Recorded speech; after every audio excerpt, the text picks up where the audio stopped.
Hello बच्चों, आज मैं आपको कक्षा 9वीं की स्पर्श पाठ्य पुस्तक से पाठ 12 एक फूल की चाह पढ़ा रही हूँ, जिसके लेखक हैं सियाराम शरण गुप्त। इस वीडियो में मैं आपको सबसे पहले लेखक का पूरा परिचय दूंगी, फिर पाठ के बारे में पूरा समझाऊंगी और फिर परीक्षा से संबंधित महत्वपूर्ण प्रश्न बताऊंगी।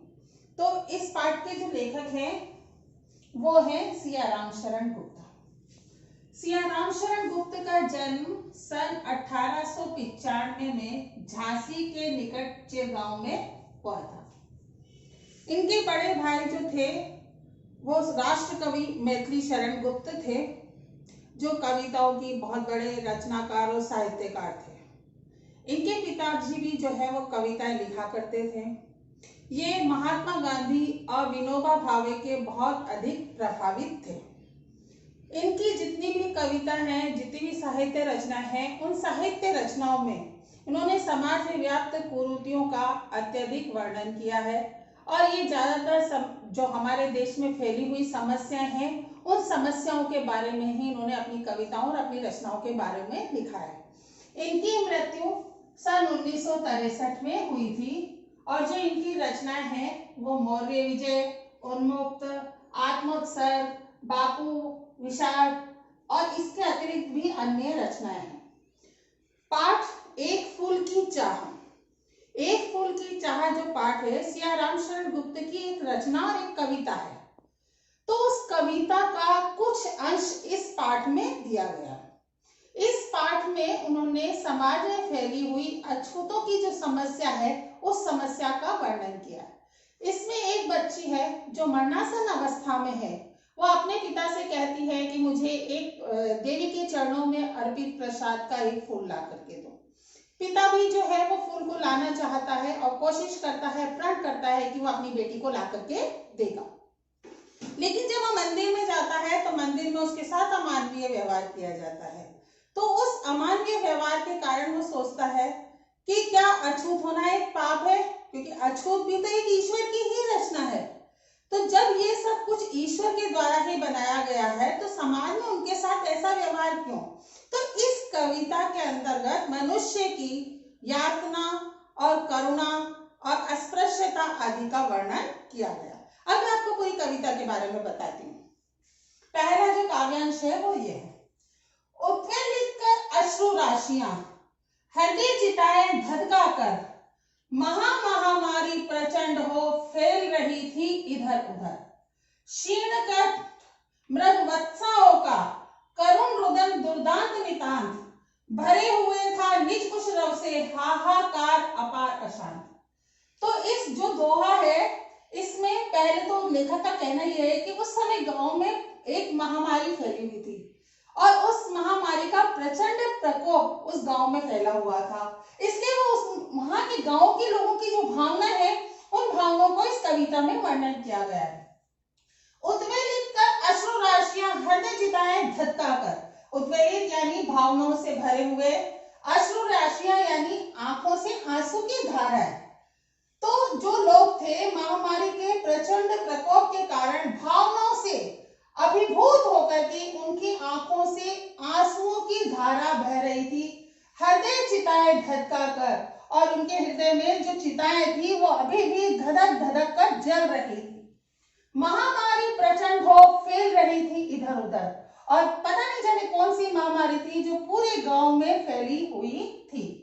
क्षीण कंठ मृगवत्साओं का करुण रुदन दुर्दांत नितांत। मृगवत्साओं यानी कि वह माताएं जिनके बच्चों की मृत्यु हो चुकी है। तो जिन माताओं के बच्चों की मृत्यु हो चुकी है, क्षीण कंठ यानी उनकी आवाज इतनी क्षीण, इतनी कमजोर हो चुकी है कि करुण रुदन दुर्दांत निदान, जो करुणा से वो रो रही हैं तो वह भी नितांत यानी उसमें से बिल्कुल भी आवाज नहीं आ रही है। भरे हुए थे निज कुश रव से हाहाकार अपार अशांत। अपार यानी बहुत सारा, हाहाकार यानी दुख का वातावरण। तो उनके जो निज यानी उनके जो हृदय थे, उनके हृदय मतलब हाहाकार से भरे हुए थे, उनके मन अशांत थे और वह इतने धधक रहे थे, इतने दुखी थे कि उनकी आंखों से अश्रुधाराएं बह रही थी। दूसरा है ये काव्यांश। बहुत रोकता था सुखिया को ना जा खेलने को बाहर, नहीं खेलना रुकता उसका नहीं ठहरती वह पल भर।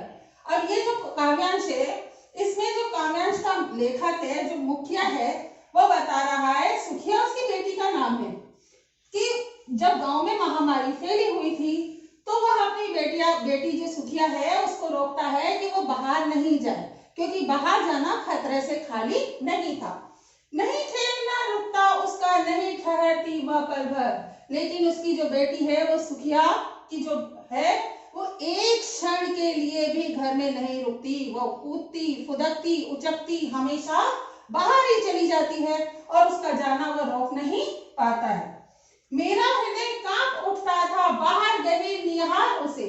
निहार यानी देखना, कि सुखिया का जो पिता है वो कहता है कि मेरा हृदय हमेशा इसी डर में जीता था कि मेरी बेटी जो बाहर जा रही है उसे कोई महामारी न घेर ले, इसलिए वो उसके बाहर जाते ही वो उसके पीछे जाकर के उसकी देखभाल करने में लग जाता था। यही मनाता था कि बचा लूं किसी भांति इस बार उसे, और वह भगवान से हमेशा यही प्रार्थना करता था और यही कहता रहता था कि हे ईश्वर, इस बार तो किसी न किसी तरीके से आप मेरी बेटी को इस महामारी से बचा लें, ताकि वो इस महामारी की चपेट में ना आए। तीसरा जो दोहा है, भीतर जो डर रहा छिपाए, हाय वही बाहर आया, एक दिन सुखिया के तन को ताप तप्त मैंने पाया। अब यहाँ पर जो है सुखिया के पिता अपने मन की भावनाएं बता रहे हैं, और मन की भावना बताते हुए कहते हैं कि उसके मन में एक अजीब सा अनजाना सा डर था। वह अजीब सा अनजाना सा डर यह था कि कहीं उसकी बेटी बाहर जाए तो उसे ये बीमारी न घेर ले, और इसी डर में वो हमेशा जीता रहता था कि उसकी बेटी किसी न किसी प्रकार से सुरक्षित रहे। एक दिन सुखिया के तन को ताप तप्त मैंने पाया, लेकिन हाय अफसोस कि जो डर उसके मन में था वही डर सामने आ गया। कि एक दिन उसने देखा कि उसकी बेटी जो सुखिया है उसका शरीर ताप तप्त यानी ज्वर से बुखार से तपा हुआ था। ज्वर से विहल हो वह बोली, वह क्या जानू किस डर से। ज्वर से विहल यानी बुखार से व्याकुल होकर के उसकी बेटी ने एक दिन उससे कहा। अब ये उसने पता नहीं किस डर से कहा, उसके कहने का जो कारण था वो कारण तो अंदर से वो ही जानती थी कि उसने व्याकुल होकर कहा या डर से कहा, मुझको देवी के प्रसाद का एक फूल ही लाकर दो, कि हे पिताजी, कि मुझे भगवान के चरणों में या देवी जी के चरणों में जो प्रसाद चढ़ता है उस प्रसाद का एक फूल मुझको ला करके दो। तो यहाँ पर इस वाले जो पैराग्राफ में वो बता रहा है कि उसकी बेटी को वो डर से बचाना चाहता था, वही डर सामने आया, उसकी बेटी ज्वर से पीड़ित हो गई।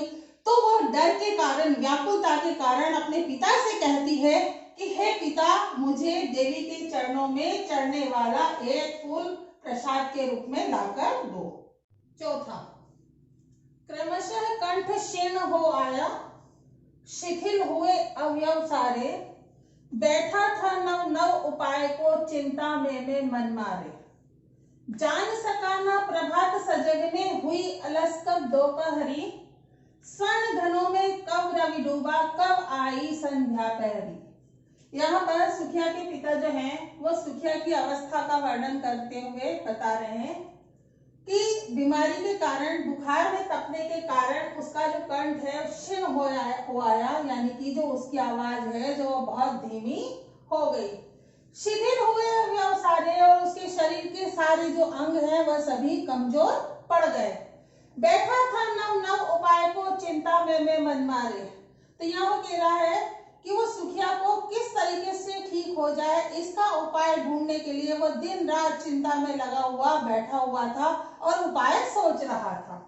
जान सका ना प्रभात सजग में हुई अलस कब दोपहरी। वह जिस चिंता में डूबा था, इस चिंता में डूबे डूबे उसे पता भी नहीं चला कि कब सुबह हो गई और सुबह भी खत्म हो गई, और कब दोपहरी, अलस कब दोपहरी यानी कब दोपहरी आई और दोपहरी भी चली गई। स्वर्ण घनों में कब रवि डूबा कब आई संध्या प्रहरी, और कब? शाम के समय में सूरज की सुनहरी किरणें बादलों में डूब गई और संध्या की प्रहरी आ गई, यानी कि संध्या का समय हो गया। लेकिन उसको कोई उपाय नहीं मिला कि, और वो चिंता में पूरा दिन उसका निकल गया कि कब वो अपनी बेटी सुखिया को ठीक करे। पांचवा, सभी ओर दिखलाई दी बस अंधकार की ही छाया, छोटी सी बच्ची को ग्रसने कितना बड़ा तिमिर आया। तिमिर यानी अंधकार, और यहाँ पर अंधकार का अर्थ निराशा से भी है। तो यहाँ पर वो अपनी बेटी की चिंता के कारण इतना चिंतित है, और चिंतित होते होते वह सोच रहा है, उसको चारों तरफ केवल अंधेरा अंधेरा ही दिखाई दे रहा है, चारों तरफ निराशा ही दिखाई दे रही है कि यह कैसा अंधकार है जो उस छोटी सी बच्ची को ढसने के लिए इतना बड़ा अंधकार आ गया है, और उसकी बच्ची की हालत इतनी ज्यादा खराब हो गई है।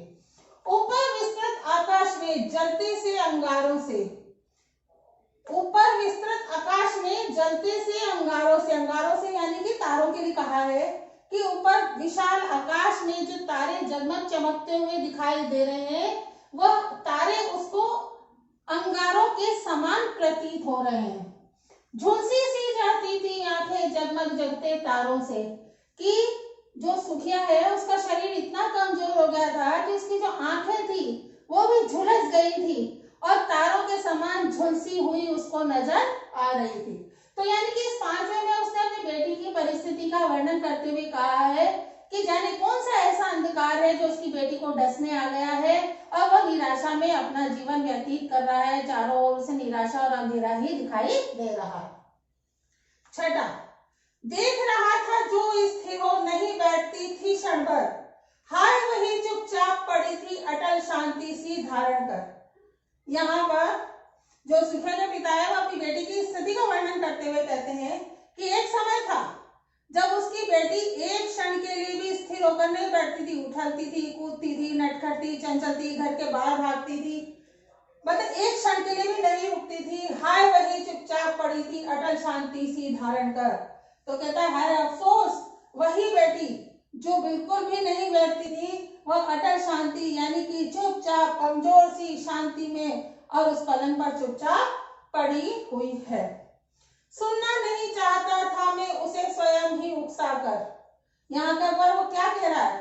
वो कह रहा है कि मैं नहीं चाहता कि वो इस तरीके से स्थिर होकर पड़ी रहे, इसलिए वो उसको उकसाता है, प्रेरित करता है कि प्रेरित होने के बाद मुझको देवी के प्रसाद का एक फूल ही लाकर दो। कि वो प्रेरित करता है, उसे उकसाता है ताकि वो उसे दोबारा उन्हीं शीर्ण कंठ से यानी कमजोर आवाज से उसे दोबारा से कहे कि हे पिताजी, मुझे देवी के चरणों में चढ़ने वाला जो प्रसाद है उसका एक फूल मुझे लाकर के दो। सातवां, ऊंचे शेड शिखर के ऊपर मंदिर था विस्तीर्ण विशाल, स्वर्ण कलश सरसिज विकसित थे पाकर समुदित रविकर भाल। इस वाले दोहे में कवि मंदिर के विशाल विस्तृत रूप का वर्णन करते हुए कहता है कि ऊंचे शेड शिखर पर यानी कि ऊंचे बड़े पर्वत पर एक मंदिर था जो बहुत ही बड़ा था, बहुत ही विशाल था। स्वर्ण कलश सरसिज विकसित थे, उसके मंदिर में सोने के कलश कमल के समान चमकते थे। पाकर समुदित रविकर भाल यानी कि उसके कहने का तात्पर्य ये है कि जब सूर्य की सुनहरी किरणें उन स्वर्ण कलशों के ऊपर पड़ती थी तो वह स्वर्ण कलश कमल के समान सुशोभित हो जाते थे। धूप दीप से आमोदित था, आमोदित यानी भरा हुआ, धूप दीप से आमोदित था मंदिर का आंगन सारा। कि मंदिर में जो धूप बत्ती और अगरबत्ती सुगंधित जलाई जा रही थी उसकी पूरी खुशबू पूरे आंगन में फैली हुई थी। गूंज रही थी भीतर बाहर मुखरित उत्सव की धारा, और वहां पर देवी माँ की जय, देवी माँ की जय के जो जयकारे लग रहे थे उस जयकारों से पूरा जो मंदिर था उसका जो माहौल था वह उत्सव के समान प्रतीत हो रहा था। आठवां काव्यांश, भक्त वृंद मधुर कंठ से, भक्त वृंद मृदु मधुर कंठ से गाते थे संभावित मृदुमय, पतित तारिणी पाप हारिणी माता तेरी जय जय जय जय। कि मंदिर में उपस्थित जितने भी लोग थे, जितने भी भक्त थे, वो प्रेम से प्रसन्न मुद्रा से भगवान के और देवी जी के जो गीत है वो मधुर गीत गा रहे थे और गीत गाते गाते वो बोल रहे थे, पतितों को पार करने वाली, पापों को हरने वाली माता तेरी जय हो। पतित तारिणी तेरी जय हो मेरे मुख से भी निकला, बिना बड़े ही में आगे को जाने किस बल से निकला। तो सुखिया के पिता कहते हैं कि जो भक्तों की प्रसन्न मुद्रा में जो गीत गा रहे थे, जो भक्ति गीत गा रहे थे, उनको सुनकर के उसके मुंह से भी निकला कि पापों को हरने वाली, पतितों को तारने वाली हे माता तेरी जय हो। लेकिन उस समय अनायास ही किसी भी कारण से उसके मन में इतना प्रोत्साहन हुआ कि वह बिना सोचे समझे आगे बढ़ गया और वह मंदिर के अंदर पहुंच गया। मेरे दीप फूल लेकर वे अम्बा को अर्पित करके दिया पुजारी ने जब प्रसाद आगे को अंजलि करके, तब उसने जो प्रसाद था वो देवी माँ को चढ़ाया। तो पुजारी जी ने भी उसके फल और दीपक को लिया और माता जी को अर्पित करके, और पुजारी जी ने प्रसाद उसको भी दिया। जब उसने प्रसाद लेने के लिए अपना हाथ आगे बढ़ाया तो भूल गया उसका लेना, झट परम लाभ सा पाकर में सोचा बेटी को माँ के ये पुण्य पुष्प दूर जाकर में। जब पंडित जी ने उसको प्रसाद दिया तो वो इतना प्रसन्न हुआ कि वो प्रसाद लेना ही भूल गया और उसको ये लगा कि बहुत बड़ा सुख जो है वो उसे प्राप्त हुआ है, और वो यही सोचने लगा कि ये प्रसाद में ले जाकर के अपनी बेटी को दूंगा तो मेरी बेटी कितनी खुश हो गई। नौवां, सिंहपौर तक भी आगे में नहीं पहुंचने में पाया, सहसा ये सुन पड़ा कि कैसे यह अछूत भीतर आया। तो सुखिया के पिता बोलते हैं कि जब वो प्रसाद लेकर प्रसन्न मुद्रा से मंदिर के सिंहपौर यानी मुख्य द्वार तक भी नहीं पहुंच पाया कि तभी अचानक उसको ये सुनाई दिया कि किसी ने कहा कि यह अछूत इस मंदिर के अंदर कैसे आ गया। पकड़ो देखो भागने न पाए, बना धूर्त यह है कैसा, साफ स्वच्छ परिधान किए हैं भले मानुषों के जैसा। तो जो उसे सुनाई दी आवाज, उसमें वो लोग बोल रहे थे कि जल्दी से पकड़ो, ये अछूत मंदिर में कैसे आया, क्योंकि मंदिर में अछूत का आना निषेध है। तो इस अछूत को पकड़ लो, ये धूर्त है यानी कि ये मक्कार है, चालाक है। स्वच्छ परिधान किए हैं, इसने भी और लोगों की तरह साफ और स्वच्छ कपड़े पहन लिए हैं, जैसे साधारण मनुष्य जो मंदिर में जाते हैं वो पहनते हैं। तो भले मनुष्यों की तरह, अच्छे लोगों की तरह इसने भी साफ स्वच्छ कपड़े पहन लिए हैं और मंदिर में आ गया है। पापी ने मंदिर में घुसकर किया अनर्थ बड़ा भारी, कि इस पापी ने, इस अछूत ने मंदिर में घुसकर के बहुत बड़ा पाप किया है। यह एक बहुत बड़ा अनर्थ है, क्योंकि मंदिर में अछूतों का आना मना है। कलुषित कर दी है मंदिर की चिरकालिक शुचिता सारी, कि जो पीढ़ियों दर पीढ़ी इस मंदिर की जो पवित्रता थी, शुचिता यानी पवित्रता, उसको इसने क्या कर दिया है, कलुषित कर दिया है, यानी कि अपवित्र कर दिया है। एक या तेरा कलुष बड़ा है देवी का गरिमा से भी। जब सब लोग उसको पकड़ते हैं कि हे पापी, तूने मंदिर की पवित्रता को नष्ट कर दिया, जो पीढ़ियों दर पीढ़ी चिरकालिक पवित्रता थी वो नष्ट हो गई है, कलुषित हो गई है। तो वो कहता है, क्या कहता है कि क्या मेरी अपवित्रता देवी की महिमा से बड़ी है। वो लोगों से बोलता है, क्या मेरी अपवित्रता देवी की महिमा से बड़ी है। किसी बात को हूं मैं आगे माता की महिमा के भी, क्या मनुष्य माता की महिमा से ज्यादा बड़ा हो सकता है। मतलब तुम लोगों का कहना यह है कि मैंने माता की पवित्रता को भंग कर दिया है, तो क्या मैं, मेरी अपवित्रता माता की महिमा से बड़ी है, क्योंकि माता की महिमा ही सबसे बड़ी होती है। अगर माता की महिमा इतनी बड़ी है तो मेरी अपवित्रता माता की महिमा को कलुषित कैसे कर सकती है, अपवित्र कैसे कर सकती है। तो यही बात मैं सोच रहा हूँ कि लोगों ने माता की महिमा के आगे मेरी अपवित्रता को बड़ा माना है, जबकि मेरी अपवित्रता छोटी है और माता की महिमा बड़ी है। 10वां, माँ के भक्त हुए तुम कैसे करके यह विचार खोटा, माँ के सम्मुख ही माँ का तुम गौरव करते हो छोटा। तब सुखिया के पिता ने उन भक्तों से पूछा कि माँ की समानता के, माँ की महानता के सामने उसका छोटा होना क्या गुनाह है? तुम कैसे भक्त हो जो माँ के सामने ही तुम माँ के गौरव को कम आंक रहे हो? यानी माँ का गौरव कम है और मेरी अपवित्रता और मेरा छोटा होना ज्यादा बड़ा है, तो तुम माँ के भक्त हो या नहीं हो? कुछ ना सुना भक्तों ने झट से मुझे घेर कर पकड़ लिया, मार मार कर मुख के गुस्से धम से नीचे गिरा दिया। लेकिन भक्तों ने उसकी इस बात को बिल्कुल भी नहीं सुना। सभी भक्तों ने उसे घेर के पकड़ लिया और पकड़ कर नीचे गिरा दिया और उसको लातों घूंसों से मारने लगे और उसकी पिटाई करने लगे। मेरे हाथों से प्रसाद भी बिखर गया था सबका सब। हाय अभागी बेटी, तुझ तक कैसे पहुंच सके यह अब? तो जब सब लोग उसको नीचे गिरा देते हैं, उसको मुंह के और गुस्से से मारते हैं, तो उसके हाथ में जो देवी जी का प्रसाद था वो जमीन पर गिर जाता है। तो जमीन पर जब प्रसाद गिरता है तो वो उसके मन में ये बात आती है कि उसकी बेटी ने तो उसे देवी का प्रसाद मांगा है, तो है हाय बेटी, ये प्रसाद अब मैं तुझ तक कैसे पहुंचाऊं? क्योंकि ये प्रसाद अब तुझ तक तो पहुंच नहीं सकता, क्योंकि ये प्रसाद सारा जमीन पर गिर गया और ये लोग मुझे पकड़ करके घेर करके मार रहे हैं और पीट रहे हैं। न्यायालय ले गए मुझे, ये 7 दिवस का दंड विधान, मुझको हुआ था मुझसे देवी का महान अपमान। सब लोग उसे पकड़कर न्यायालय ले गए। न्यायालय में लेकर के गए, जब उसके बाद पूरी चर्चा हुई तो उसे 7 दिन के कारावास की सजा हुई, क्योंकि उस समय जो न्यायालय का दंड विधान यही था, क्योंकि उससे देवी का महान अपमान और महान निरादर हुआ था। तो महान निरादर का होने के कारण उसे 7 दिन कठोर कारावास की सजा दी गई। 11वां, मैंने स्वीकार किया दंड, वह शीश झुकाकर ही चुप रहे, उस असीम अभियोग दोष का क्या उत्तर देता, क्या कहे? तो सुखिया के पिता कहते हैं तो जब मुझे न्यायालय में ले जाकर 7 दिन का कठोर कारावास की सजा दी गई तो मैंने चुपचाप उसे सहन कर लिया। क्यों? क्योंकि उनके सामने मैं कुछ बोलने लायक ही नहीं था, मैं इसका कोई कारण ही नहीं बता सकता था।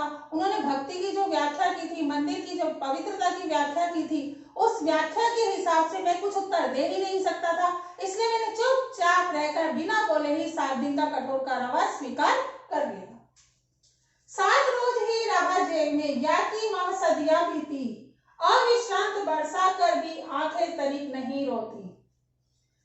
वो बोलते हैं कि मैं 7 दिन जेल में रहा, लेकिन वो 7 दिन ऐसे लग रहे थे जैसे 7 दिन में 7 सदियां बीत गई, और लगातार आंखों से आंसू बहते रहते, आंखें तनिक नहीं रोती। आंखें से लगातार आंसू बहते रहने के कारण भी जो आंसुओं की जो व्यथा थी वो कम नहीं हुई, जो उसके वेदना थी वो कम नहीं हुआ, और जो उसका दुख था वो कम नहीं हुआ, लेकिन उसके आंसू लगातार बहते रहे। दंड भोगकर जब मैं छूटा, पैर न उठते थे घर को, पीछे ठेल रहा था कोई भय जंजर तनु पंजर को, पंजर यानी शरीर। तो 7 दिन की जब कठोर कारावास से वो छूटा और छूटने के बाद उसे घर जाने के लिए कहा गया, तो वो कहता है कि जब वो घर की तरफ जा रहा था तो पता नहीं जाने किस अज्ञात आशंका के कारण, यानी किस अज्ञात भय के कारण जो उसके पैर थे वो घर की तरफ बढ़ ही नहीं रहे थे। पीछे ठहर रहा था कोई भय जंजर तनु पंजर को, कोई अज्ञात आशंका ऐसी थी जो उसके अस्थि पंजर वाले शरीर को आगे बढ़ने ही नहीं दे रही थी, बल्कि पीछे की तरफ धक्का दे रही थी। पहले किसी लेने मुझको नहीं दौड़कर आई हो, उलझी हुई खेल में ही उनकी जीनत दिखाई हो। तो वो क्या कहता है, फिर वो घर पहुंचता है। घर पहुंचने के बाद वो सोचता है कि जो उसकी बेटी है वो लगातार दौड़ करके आएगी और उसको गले से चिपक जाएगी, लेकिन जब वो घर पहुंचा तो उसकी बेटी दौड़कर भी नहीं आई और उसे गले भी नहीं मिली। तो उसने सोचा कि वो कहीं खेलने गई होगी, क्योंकि वो नटखट और चंचल तो थी ही सही, लेकिन उसे आसपास कहीं भी उसकी बेटी खेलती हुई भी दिखाई नहीं दी। ये 12वां काव्यांश है। उसे देखने मरघट को में गया दौड़ता हुआ वहां, मेरे परिचित बंधु प्रथम ही फूंक चुके थे उसे जहां। सुखिया का पिता बोलता है कि जब उसे पता चला कि उसकी बेटी की मृत्यु हो चुकी है तो वो भागता हुआ शमशान घाट की तरफ गया, कि जहां पर उसे उसकी अनुपस्थिति में उसके किसी जान पहचान वाले ने उसकी बेटी की चिता को अग्नि दी थी। बुझी पड़ी थी चिता जहां पर छाती धड़क उठी मेरी, हाय फूल सी कोमल बच्ची हुई राख की थी डेरी। ओके, जब वहां पहुंचता है तो देखता है कि उसकी बेटी जल चुकी थी और उस जगह पर उसकी चिता की राख पड़ी हुई थी। तो उस चिता की राख को देखते हुए उसका दुख इतना बढ़ गया कि जिस समय उस बेटी की चिता को जलाया गया था तब जो आग धधक रही थी वही आग आज उसके हृदय में धधक रही थी। अंतिम बार गोद में बेटी ले न सका मैं हाय, एक फूल माँ का प्रसाद भी तुझको दे न सका मैं हाय। तो उस समय वो रोता है, विलाप करता है, विलाप करते हुए कहता है कि बेटा आखिरी समय में भी मैं अपनी बेटी को अपने गले से नहीं लगा सका, उसे प्यार न कर सका, और उसकी जो अंतिम इच्छा थी कि भगवान या देवी के प्रसाद का जो फूल है वो उसे लाके दिया जाए, मैं उसको वो फूल भी लाके नहीं दे सका। वो इसी अफसोस के साथ वो विलाप करता रहता है, दुखी होता है और परेशान होता हुआ। तो इस प्रकार से इस कविता के माध्यम से समाज में व्याप्त अछूत की समस्या और सामाजिक कुरीतियों का वर्णन किया गया है कि किस प्रकार उच्च वर्ग के लोग निम्न वर्ग के लोगों के साथ व्यवहार करते हैं। अब आते हैं हम उनके अभ्यास प्रश्न के ऊपर। यह अभ्यास प्रश्न है जो मैं आपको बता रही हूं, आप स्वयं करेंगे। पहला प्रश्न है, बीमार बच्ची ने क्या इच्छा प्रकट की। दूसरा प्रश्न है, सुखिया के पिता पर कौन सा आरोप लगाकर उसे दंडित किया गया। तीसरा प्रश्न है, बुझी हुई चिता को देखकर सुखिया के पिता की छाती क्यों धड़क उठी।